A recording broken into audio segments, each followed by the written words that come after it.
मित्रों, जैसे ही हिंदुस्तान में उदारीकरण का दरवाज़ा खुला, लाइन से इंश्योरेंस कंपनीज आ गई। ऐसी ऐसी कंपनी जिनका आपने नाम नहीं सुना था, ऐसे ऐसे कंपनीज, ऐसी ऐसी बैंक हैं जो इंश्योरेंस के नाम से बचती थी, अब हर बैंक के अकाउंट होल्डर का भी 20 रुपया काटने के लिए तैयार हैं। और ये एक इतना अपरिमित फंड है, आज़ादी के पहले भी, 91 के पहले भी और आज के तारीख में।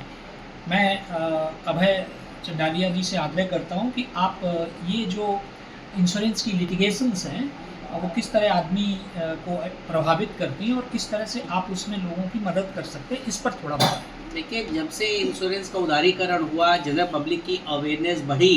पहले सिर्फ इंश्योरेंस को एक इन्वेस्टमेंट टूल किया जाता था, टैक्स सेविंग का टूल की तरीके से बेचा जाता था कि भाई आपका टैक्स बच जाएगा, बीमा ले लीजिए। लेकिन अब जो है लोगों ने टर्म इंश्योरेंस लेना चालू करा, लेकिन उसमें कई बार हम गलती करते हैं कि हमने सही फॉर्म नहीं भरा। कोई स्मोक करता है, स्मोकिंग नहीं लिखा, कोई अल्कोहल पीता है, वो नहीं लिखा, किसी को कोई प्री एग्जिस्टिंग डिजीज़ है, वो नहीं लिखी। और जब हॉस्पिटलाइजेशन हुआ और जब उससे पूछा गया कि आपकी पुरानी डिजीज़ बताया, तो आप बताया जी मुझे तो 15 साल से डायबिटीज़ है, 10 साल से शुगर की बीपी की बीमारी है। आप ड्रिंक करते हैं? हाँ जी। कितने साल से? मैं 8 साल से ड्रिंक कर रहा हूँ। लेकिन जब कभी भी हमने इस तरह का पैसा जब हमने लिया, इंश्योरेंस ली, तो ये जानकारी नहीं दी, तो गलती हमारी कि हमने झूठ बोला। तो इस सावधानी से बचें। दूसरा क्या होता है कि बस आप तो खाली एक साइन कर दीजिए, वो अपने मर्जी से भर लेते हैं, ऐसा कभी ना होने दें।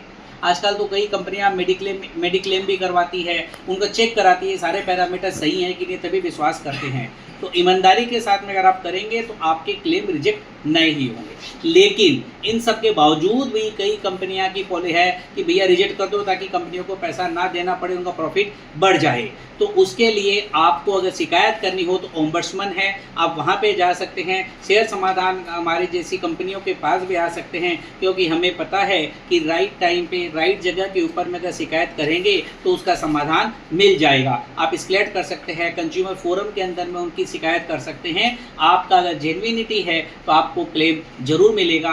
हो सकता है कि थोड़ा समय लग जाए, 2 साल, 4 साल, 5 साल भी लग सकता है, लेकिन आपको लड़ाई लड़नी पड़ेगी, तब जाकर के आपका अपना जो पैसा है, जिसको आपका हक है, वो आपको जरूर मिलेगा।